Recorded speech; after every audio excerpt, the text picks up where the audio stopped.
Hi everybody, this lecture is about gender and sexuality, which are really two of the most fundamental aspects of what it means to be human, and something that we live in our daily lives. This is also a couple of elements of our identity which are extremely culturally variable, meaning that they are different from place to place in the world. And they're also historically specific, meaning they change over time. So what gender means in one place is different than what it means in another place, and what it means at one moment in time is different than what it means in another time. So that both makes it sort of a fascinating and complex issue to study, and it makes it an especially good topic for cultural anthropology, because in cultural anthropology we really are interested in unpacking taken for granted concepts and categories. This is an opportunity for us to demonstrate how something that we tend to just assume to be the way it is or assume to be natural, that we can look at that in a more nuanced sort of cultural and historical context, and understand sort of how it's produced in certain places and at certain times. So that's what we're going to focus on today. Let me start with some big overarching ideas that I want to guide our discussion about gender and sexuality, okay? And then we'll get into some more detailed discussion of your readings, etc. So these are the take-home points I want to start with. The first is that gender and sexuality are cultural and not natural, okay? One of the ways that we can see that to be the case is that ideologies about gender, that is, ideas and practices associated with gender, vary from place to place and shift over time. They are not static. They are not timeless. They are not universal. We can say that some sort of gender and sexuality sort of ideas are universal in the sense that we find them everywhere, but they don't take the same form everywhere, okay? So gender and sexuality are cultural. However, and this is a big however, there's also a tendency for gender and sexuality to be naturalized. That is, the way that we think about those things it causes us to take them for granted. They feel natural to us, even as they are culturally constructed. All right? So again, that makes it both an interesting subject for cultural anthropology and a challenge for all of us to sort of think beyond some of the cultural narratives that we receive regarding what is natural about who people are, who they're attracted to, and what kinds of things they do in their gendered and sexual lives. So the fact is, in Western society and in many societies, there is this sort of tendency to assume sex and gender, and to some sense sexuality, are binaries, right? That there are two categories, and that somehow that is what the natural world has handed us, and that is just sort of the way things are. So I'm going to talk in a little bit about where some of those cultural assumptions of binaries come from. But I'm going to start by trying to unpack that idea of sex and gender as being a dichotomy of either male or female, and suggest that instead what we actually see in the world is something that's a lot more variable and a lot more fluid, okay? And your book touches on some of these issues as well, right? The fact that, for example, males and females are a lot more similar than different, that in fact there's a lot of overlap in all kinds of capacities and physical functions between both male and female bodies. And that in fact there's more variation within the sexes than between them, all right? A second and more sort of pointed idea here is that sex is in fact a lot more fluid than we tend to think. It's more of a continuum. And for this I want to turn to the work of a scholar named Anne Fausto Sterling, who's done research on intersex people, intersex births. And what she points out is that in fact, not all individuals are born readily fitting into the categories of male or female. That in fact, some percentage of births fall into a range that is somewhere in between male and female. The typical medical response to that is to quickly try to intervene to make a child who's born intersex fit into one or the other category. And she has this sort of slightly tongue-in-cheek diagram in one of her publications where she points out that, in fact, there is actually a set of standards as far as the size and shape of the genitalia of a child that leads to decision-making around the sort of surgical intervention that often happens with intersex births. This is shifting some now, right? That more and more parents are more open to the idea that surgery is not a necessity for a child born intersex. But the fact of the matter is, and this is Fausto Sterling's point, nature does not hand us two and only two sexes. Nature hands us a continuum.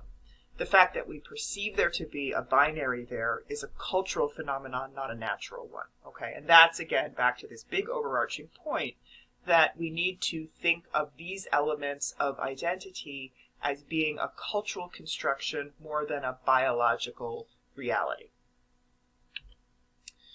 We can also look at this idea of binaries or challenge to binaries in the area of gender and gender expression. So again, typically in the West, there's an assumption that there are two gender categories, although again, we increasingly have many more sort of ways of self-presenting than that. And there's increasing social space for people to identify in ways that do not fit into the two categories of male or masculine or female or feminine. But again, in many societies, there's a long-standing acceptance and recognition of more than two gender categories. In the anthropological literature, this is sometimes referred to as a third gender category, but indeed in some places there's more than three. So that's really just sort of a shorthand. So some of these long-standing third gender categories are, for example, Hijras, people from India, and Fa'afafine, who are people from Samoa.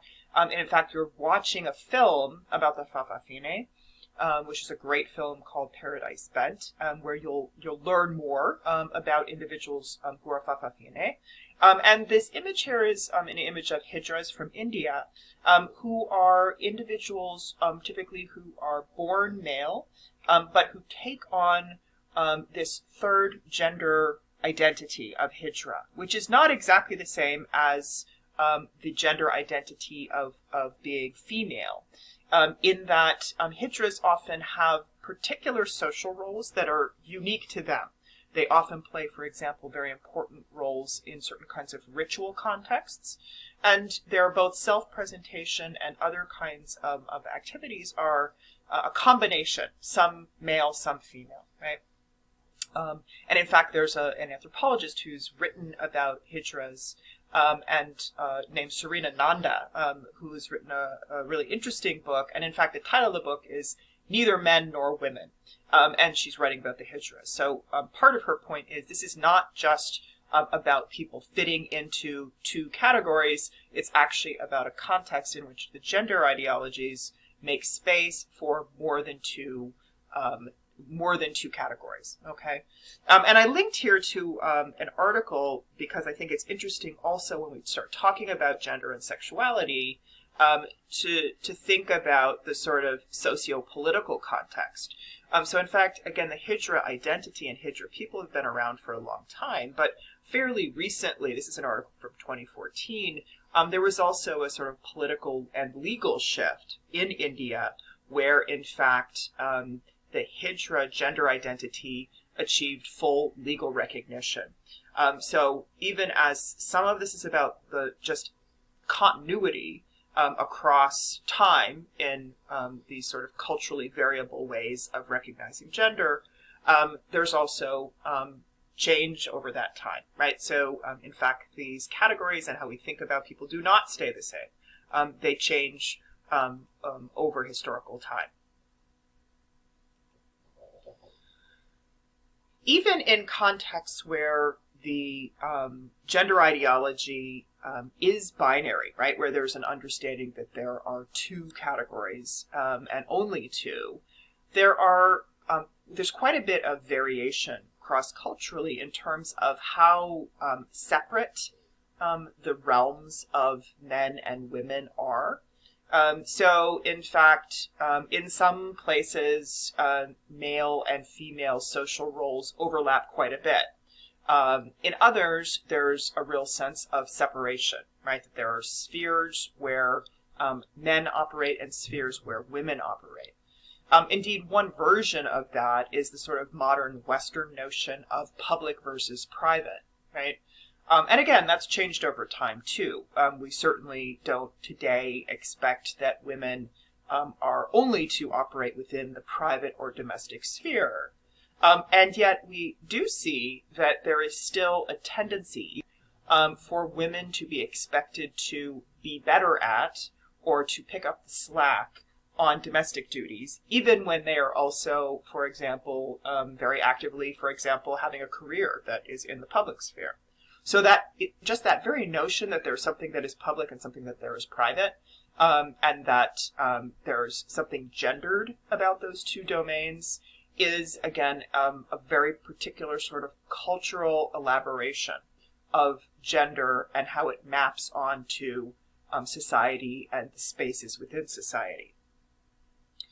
In some contexts, in some cultural contexts, that idea of male versus female spheres, right, in societies where there's quite a bit of separation between men and women in their lives, you will often find issues around the question of women's sexuality, and for example, issues of honor and shame tied to controlling women's sexuality. In places where there is more overlap between male and female spheres, there may be more acceptance of, for example, things like premarital sex. So again, we see a lot of intersection between ideologies around gender and around sexuality, and some of the power dynamics that that connect those things. So I want to talk a little bit more about the Western tendency to think about gender as a binary. And this is following up a little bit on some of the stuff that you read for this week. And then I also want to add a little bit more of historical context to it to expand on what your readings introduced. So again, the key idea here is that it is not just a fact or nature or something that we can take for granted, this notion that there are two genders and that each has its own sort of strengths, its own role, its own space, and that there's really, there's no sort of context to that, right? So the idea here is to really think about, where does that story come from? Can we trace back to why it is that we assume that women will play certain roles and men will play different roles? And if you look again back at the roots of this particularly Western binarism surrounding gender, you can find some of the things that have led to or contributed to that set of ideas. Some of it is the sort of myth of universal male dominance. And that's a story that has emerged over time in various forms. Your book talks a bit about it. So, for example, the notion of the role of hunting for men, right, and the long-standing scholarly approach to hunters and gatherers, and the sort of dominance of male hunters in that model contributed in part to this cultural narrative and its power. Often, even non-human primates were discussed as sort of representing that same kind of model, where men are both dominant and the primary providers. So that set of stories informed both scholars and sort of public or general opinion about these things across much of the 20th century. So indeed, as your book points out, even scholars working in the 60s and 70s were sort of buying into that notion of a universal male dominance. At about that point, more and more scholarship revealed that, in fact, that was simply not the case. That, for example, even in non-human primates, not all non-human primates live in male-dominated groups. And that, for example, for hunting and gathering groups of humans, hunting is actually not the most important food gathering technique. The gathering that women do is the primary source of food. And when there is hunting, it's often not, a group of powerful hunters going to take out big game. It's often the hunting of smaller animals. So, again, some of these sort of myths that have been so powerful in forming these overarching ideologies started to be chipped away at as more and more research revealed that the story of how men and women, or male and female non-human primates interact is much more complex than that. Another piece of this sort of narrative of again, gender ideology and male-female interactions comes from the sort of 1950s cultural model of the family, the idea of a male breadwinner and a female remaining sort of in the domestic sphere. And that model of that sort of idealized 1950s suburban household ended up being sort of applied as if it were a timeless and accurate sort of representation of what families are like or are supposed to be like. And again, both historians and others reflecting back on what life in the 1950s and beyond was actually like, came to reveal that, in fact, that it was not the case. That, in fact, women have always worked in addition to whatever kinds of duties they take on in domestic spheres. And indeed, the 1950s was not some traditional, quote-unquote, form of family living. It was something unusual that after World War II, domestic arrangements shifted in response to a number of economic and political developments. This was a new ideology. This was not something timeless. In fact, lots of women were working in the 1940s and were pulled out of their jobs and sort of through, again, the emergence of this ideology, they were expected now to stay at home. And this is, again, something that we've lost that part of the story when we think about those sort of, Leave It to Beaver, Ozzie and Harriet images of that idealized domestic sphere. One final point on this sort of idea of the roots of Western binarism is that anthropologists have also challenged the notion that some of the roles that women play in families are inherently limiting to them, or keep them in the home, if you will. And that's the notion that pregnancy and childrearing are essentially debilitating to women. And again, disallow them from certain kinds of work. But again, the anthropologists working on these kinds of issues have clearly demonstrated that that's not the case. That in fact, in many places in the world, women continue to work while taking care of children, right? That children are brought along to work or participate in work.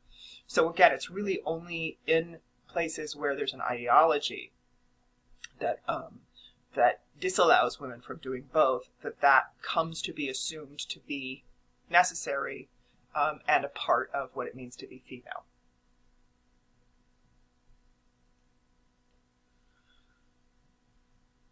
I wanted to touch a little bit now on the article that you read by Martin, because her work feeds into this discussion of gender and sexuality. And she's taking it in a very particular direction by looking at how ideas about gender and sexuality are projected onto our models of human bodies. So this is a sort of anthropology of the body. That is that certain expectations and cultural assumptions end up coming out in the way that we model the body and how the body works.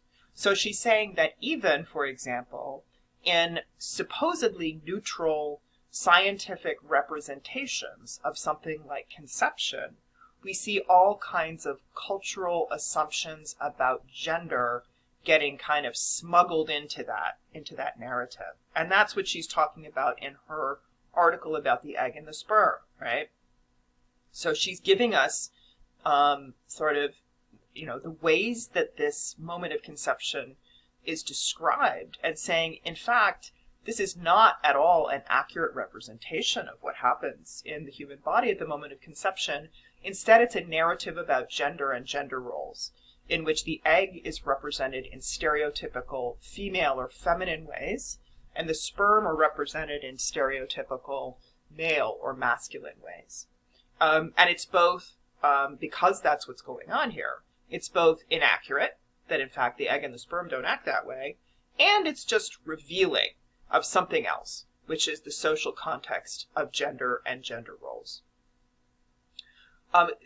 These kinds of issues of sexuality in the body are also very much tied to marriage and family. I'm not going to talk about that too much right now, because that's what we're going to talk about next week. But for example, your book alluded to the Na people of China, which is a very interesting case of people who essentially don't marry, right? And how women's sexuality and gender roles are tied to that model of marriage or lack of marriage and family formations. Excuse me.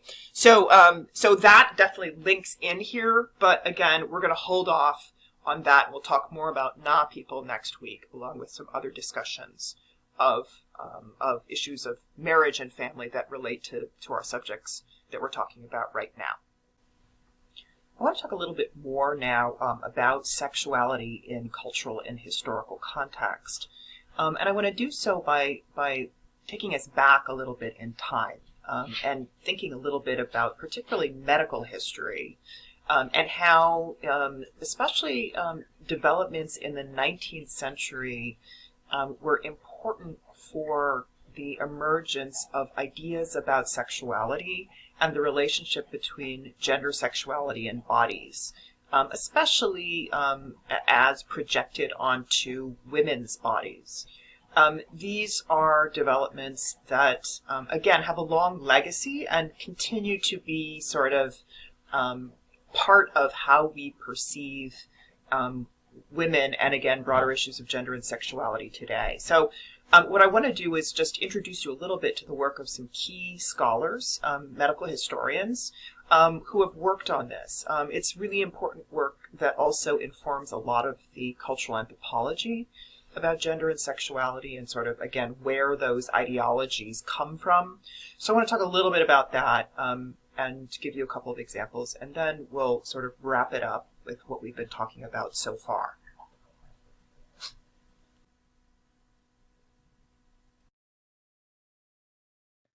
I'm going to start our discussion of the medical history of the measurement of female bodies with the work of Thomas Lacour, who's a medical historian. And he looked at the history of medical understandings and representations of female bodies. And one of the things that he found was that there was a real shift in thinking on these issues in the 19th century. So previous to the 19th century, there was what he refers to as a one-sex model, in which male and female bodies, and in particular male and female reproductive systems, were understood as the same. They were positioned in different ways on the body, and they were arranged in a hierarchy. So the female body was understood as a less perfect version of the male body, but they were understood as parallel.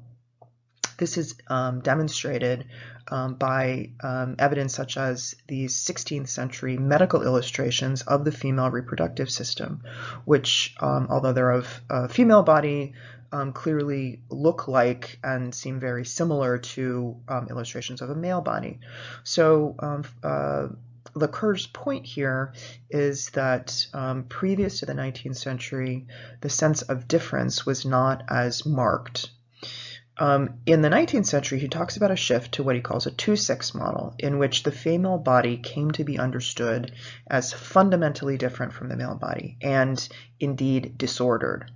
This was both the result of certain scientific discoveries, for example, discoveries around the role of ovulation and orgasm in procreation. Previous to this era, for example, both male and female orgasm were understood as necessary for conception, but it was also about a societal change. He talks about the 19th century as an era in which male and female spheres were understood to be fundamentally separate. So it was both about finding difference in male and female bodies and finding or separating male and female social roles.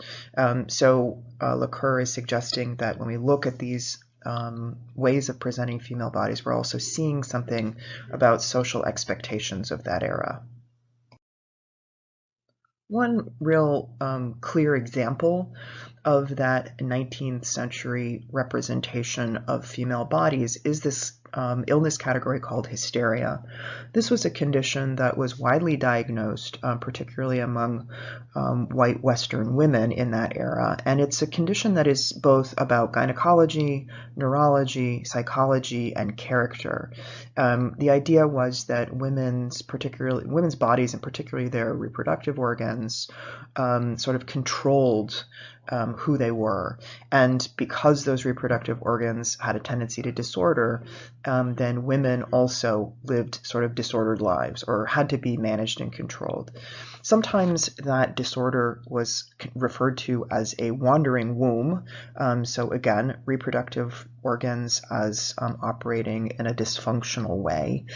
Women's bodies were also understood to be fundamentally driven by their ovaries, which were portrayed as sort of the essence of what it meant to be a woman.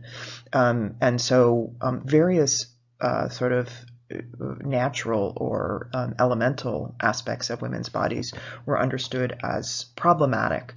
So this led to the idea that hysteria was sort of almost a natural outcome. It was understood as an illness, but an illness that derived from that inherent dysfunctionality of the female body. Another theorist that we can turn to try to understand how bodies, and particularly the sexuality of bodies, was being understood during the 19th century is Michel Foucault. Foucault takes the perspective that sexuality is not an inner drive, it's not some inherent natural biological function, but instead it's, as he says, an especially dense transfer point for relations of power. And he looks to, again, some of these 19th century developments to understand where our modern notion of sexuality comes from. So he notes several key developments during that era that, again, still inform what we think sexuality is and how we think it operates. The first is what we've already discussed, which is the hystericization of women's bodies, that women's bodies are perceived as inherently dysfunctional. The second is during this era, this 18th and 19th century era, an increased attention to children's sexuality. So previous to this era, there was not a lot of attention to that, but in this era, there's an increased sense that children's sexuality needs to be controlled or suppressed, that there's something dangerous about children acting in sexual ways. This is also an era in which procreative behavior is socialized. That is, childbearing and child rearing are captured in social institutions like the family and other kinds of social institutions, which it had not been before. And that has, of course, both economic, political, and medical implications. And then finally, this is also an era that sees the rise of psychiatry as a field, and also psychiatry turning its attention to sexuality, including making distinctions between what normal, quote-unquote, normal sexuality is versus sexuality that is considered perverse. So during this era, sexuality becomes medicalized. It's something that now experts have opinions about and seek to manage and control. Okay, so to sort of wrap up these various topics that we've talked about today, right, including this most recent sort of discussion of these historical roots of some of the things that we've come to assume about gender and sexuality in Western society. So again, what I want you to take home from this discussion is that identities rooted in our bodies are not acultural, okay? That means they're not just part of our natural biology that were sort of left to us, that we have nothing to do with, okay? That in fact they're part of human culture. And that means both that they vary across cultures and that they shift over historical time. And let me be clear, this doesn't mean that what people feel and know about themselves is not true or is not real. Of course, that's the case. But it does mean that we need to train ourselves to understand how our experiences and perceptions of the world are informed by our social context, all right? So again, this is one of the reasons that I think gender and sexuality is such a great subject for cultural anthropology, because it is something that we often tend to perceive as a natural or inherent part of ourselves, but that we can also see is a deeply cultural and historically specific phenomenon. So I'll leave it there, and I hope you have a great rest of the week.